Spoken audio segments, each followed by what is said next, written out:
Hi friends, and welcome to this week's edition of Romy Taste Videos. This week we are making pumpkin chocolate chip cookies. Often these are quite cakey, and so today we are making some chewy, gooey ones that will just warm you with perfect fall flavors.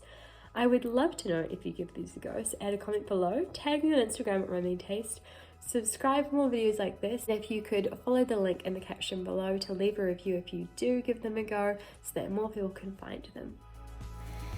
Other than brown butter, there is nothing too unusual you'll need here. I will include in the caption below the mix for the homemade pumpkin spice mix if you do not have any readily available where you live. What we want to do is we want to place our room temperature brown butter and our brown sugar into a bowl, and we want to beat that on about medium for about 3 minutes. So what we're looking for is that it becomes really nice and light and fluffy, so we're introducing as much air as possible to this mixture, and it is really well combined. This is the base of our cookies. This is what helps it be really nice and smooth. So we want to start off by mixing it incredibly well before we add any other ingredients. As we can see, this is super pale now, and so we want to add in that egg. Usually eggs are added to bind and add moisture, but what we're really looking for here is that it binds and really holds our cookies together.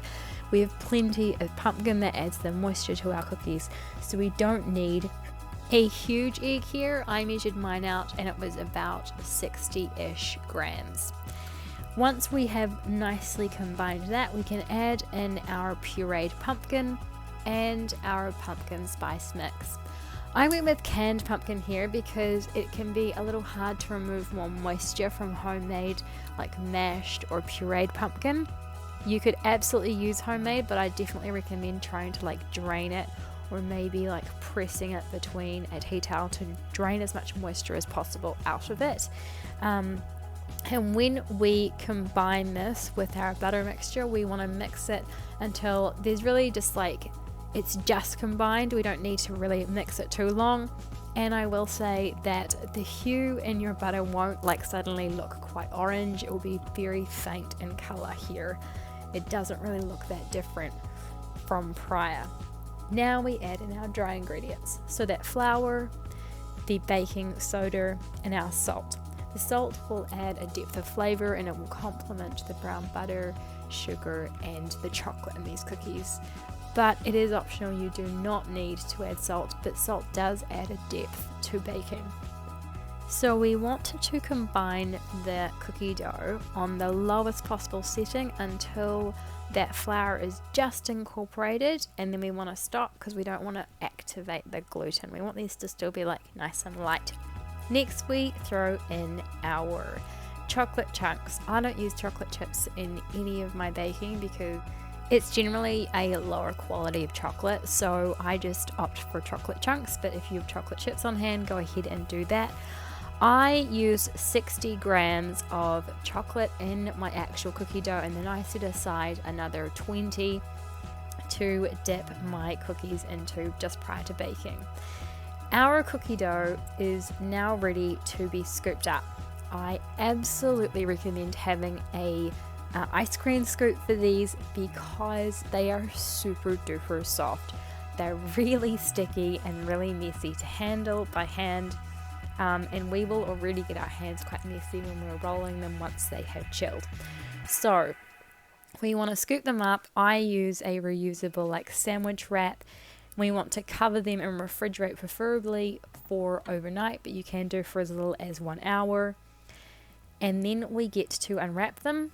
We should preheat our oven at this point to 200 degrees Celsius or 400 degrees Fahrenheit.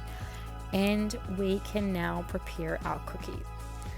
So we want to let them sit outside at room temperature. If room temperature is about 20 degrees, I would say 70 Fahrenheit. I have literally no idea. And just kind of come to temperature ever so slightly. We want the core to still be chilled, otherwise these would literally just really spread. But we want them to not be so hard, otherwise they will become more cakey. So We dip it in some chocolate chunks, and then we want to roll and shape. So what we're really doing in the rolling and shaping is we are warming ever so slightly the outside up. You will see how messy my hands get here. And then we want to roll them into balls and then flatten them.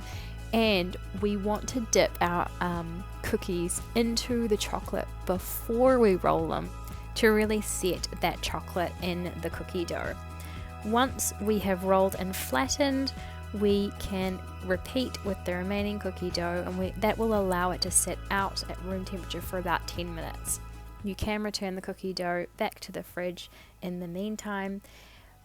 Once we have it all ready, we want to place it in our preheated oven and bake for 12 minutes until golden on the edges. We want to leave it on our baking tray, and if you do use no chocolate chips like me, you can just swirl the chocolate chunks and create little puddles on top. I really hope you enjoy these, friends. If you do give them a go, definitely add a comment below.